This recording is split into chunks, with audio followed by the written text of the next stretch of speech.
This boy has lived here on a wheat farm in the state of Washington all his life.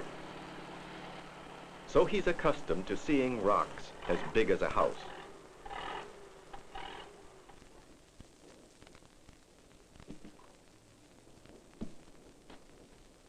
These huge boulders, called haystack rocks by the farmers, have been here longer than anyone can remember.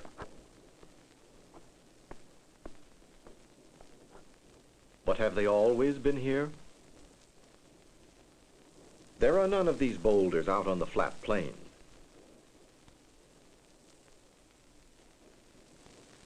They occur only on the rougher, hilly parts of the land. What's underneath the boulders? To find out, let's scrape off some of the topsoil.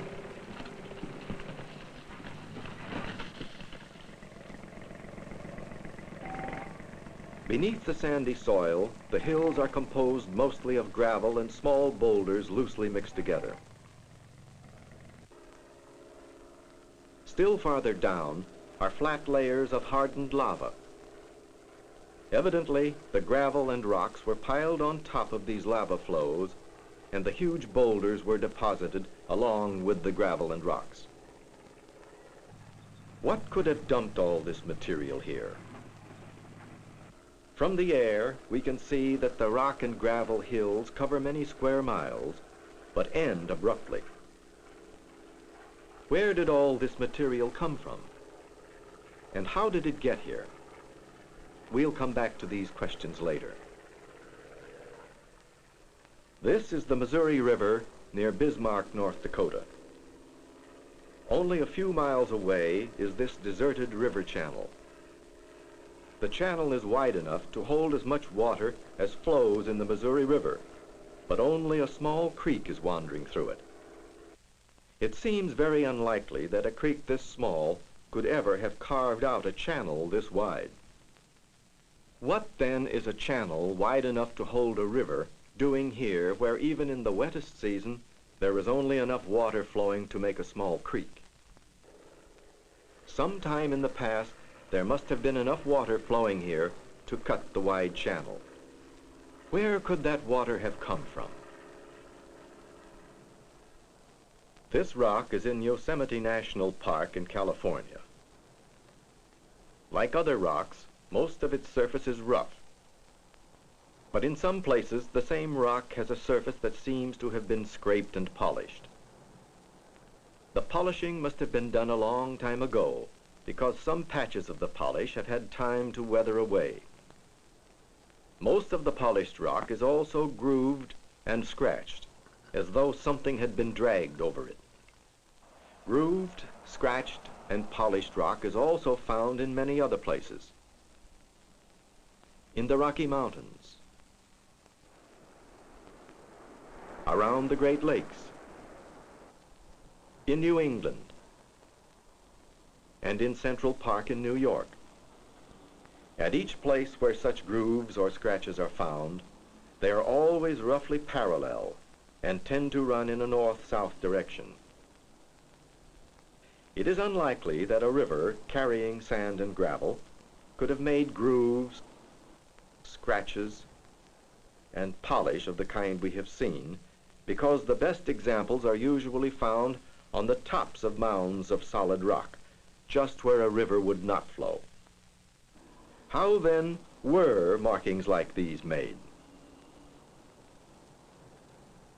This is a canyon cut by a stream into a mountain range in Utah. Like most mountain canyons, it has the shape of a V. A few miles away in the same mountains, and carved into the same kind of rock, is a valley that is not V-shaped, but has a wider, more rounded U-shape. Such U-shaped valleys are found most commonly in the highest parts of mountains. Up here, streams are small. They're just getting started and have little cutting power. So it is unlikely that a stream could have cut a wide, rounded valley like this one. How then can we account for these valleys? If streams couldn't have cut them, what did? This is a copper mine in Upper Michigan.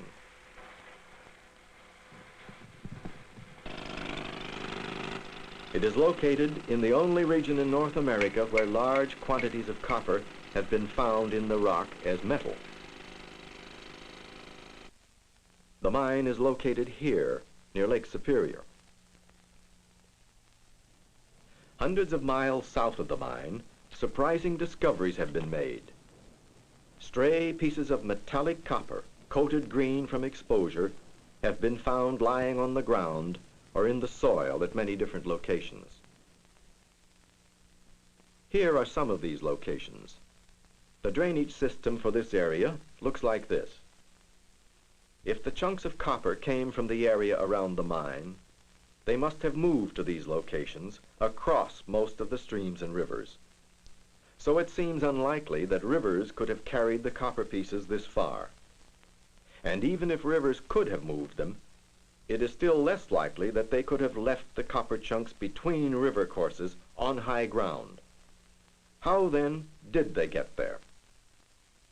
Stray pieces of copper, U-shaped mountain valleys, scratched and polished rock, abandoned river channels, haystack boulders, all are problems and puzzles that cannot be answered in terms of any geologic process at work at these places today. But there is one geologic process that might answer all of these questions.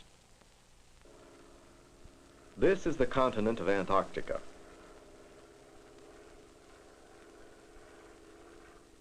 Below is glacial ice, in some places over 2 miles thick. Glaciers form in places where the snow accumulates faster than it can evaporate or melt away. In such places, the snow continues to pile up year after year. The deeper the snow gets, the greater is the pressure on the snow underneath. Gradually, the weight of many tons of overlying snow causes the buried snow to turn into ice. So most of a glacier is made of ice. This glacier is in Canada. It is called a valley glacier. This is the edge of the glacier. It is covered with rocks that have fallen onto the ice from the steep walls of the valley.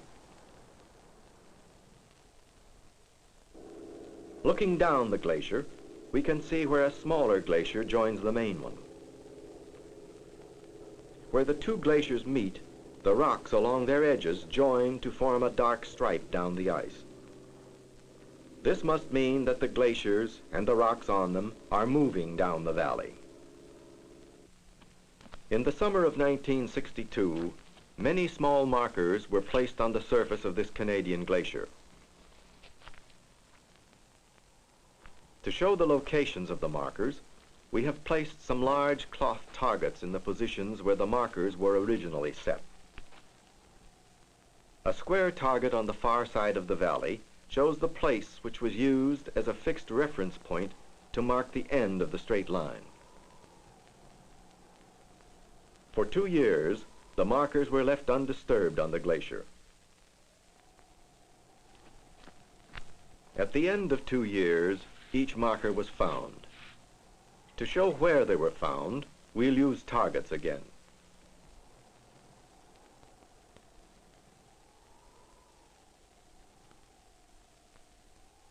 Now we can see what happened.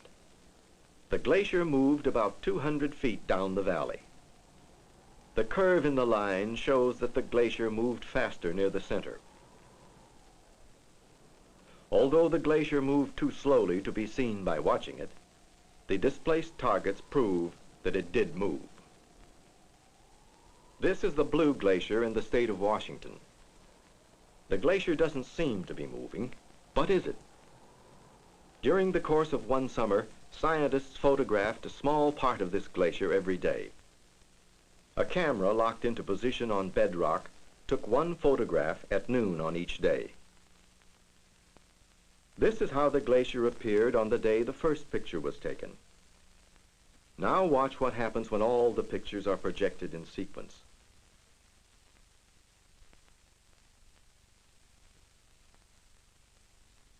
This is what the ice looked like 77 days later. Let's watch the ice movement again, this time at a slightly slower speed. The flicker is caused by changing weather conditions.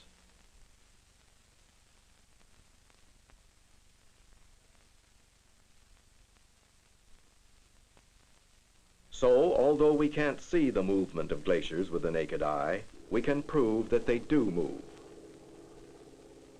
What effect does a moving river of ice have on the valley it's moving in? As a glacier like this one in Canada moves downhill, the ice picks up rocks, gravel, and sand from the valley floor and drags them along. The weight of the ice above presses down. As a result, the bottom of the glacier acts like a massive sheet of sandpaper. The result is scratched and polished rock in the valley through which the glacier is moving.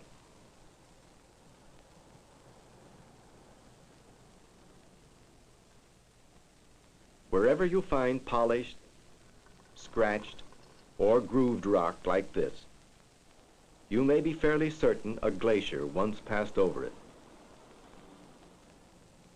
This U-shaped valley is in the mountains of central California.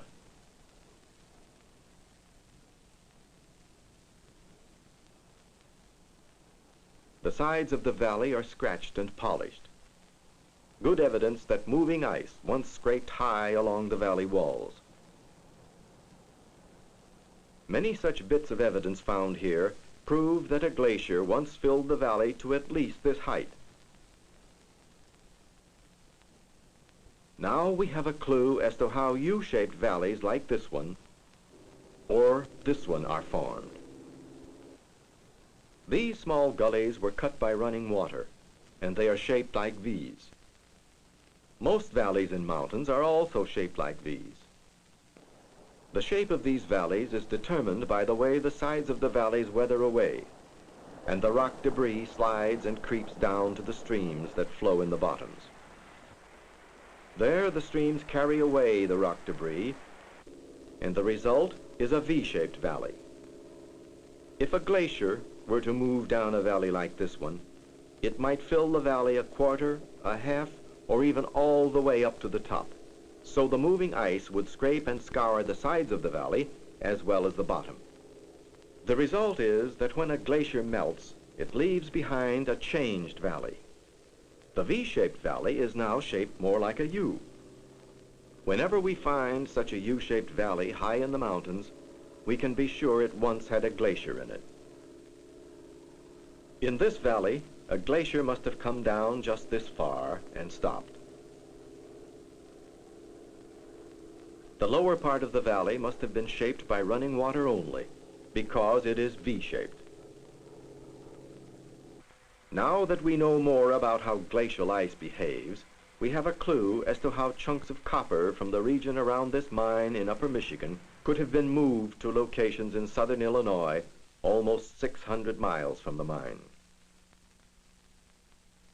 A huge sheet of ice moving south could have scraped up the chunks of copper and carried them along.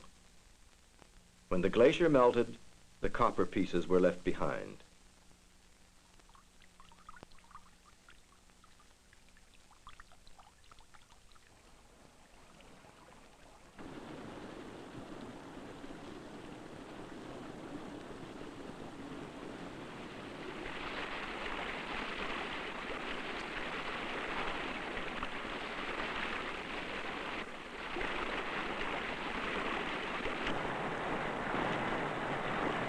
Where a glacier ends, the ice melts and large quantities of water are released. If a huge ice sheet, such as the one now covering Antarctica, were to melt, enormous quantities of water would be released. Where would the water go?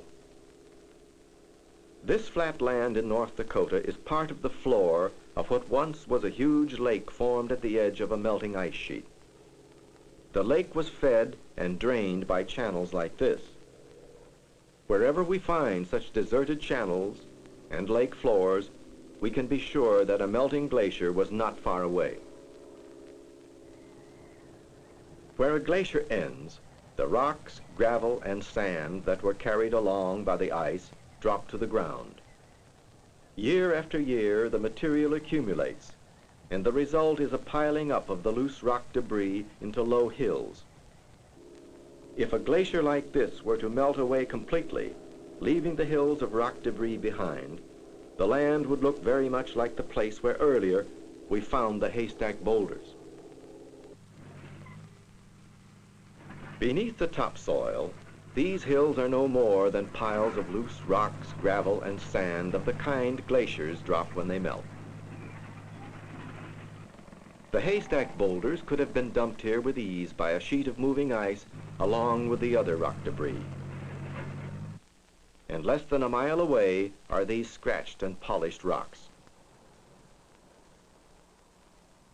Scratched and polished rocks, hilly land composed of loose gravel and sand, and the haystack boulders make it clear that a sheet of ice once covered part of this plateau, and that the ice sheet came just this far south and stopped. In fact, we can even see one of the channels made by water from the melting ice as it flowed along the edge of the ice sheet. Here are just a few of the places in North America where evidence of glaciation can be seen. Clearly, glacial ice once covered this much of the land and extended an unknown distance out to sea. Today, glacial ice covers only these areas, so it is obvious that the ice melted back at least once. In some places in North America, 1, 2, and sometimes even as many as 4 deposits of glacial clay, sand, and gravel have been found in the same place, heaped on top of each other. These successive deposits show that an ice sheet moved south and then melted back at least 4 times. What could cause an ice sheet to move south, covering millions of square miles, and then to melt and shrink back again repeatedly? Where does the water to make so much ice come from? And when the ice melts, where does it go?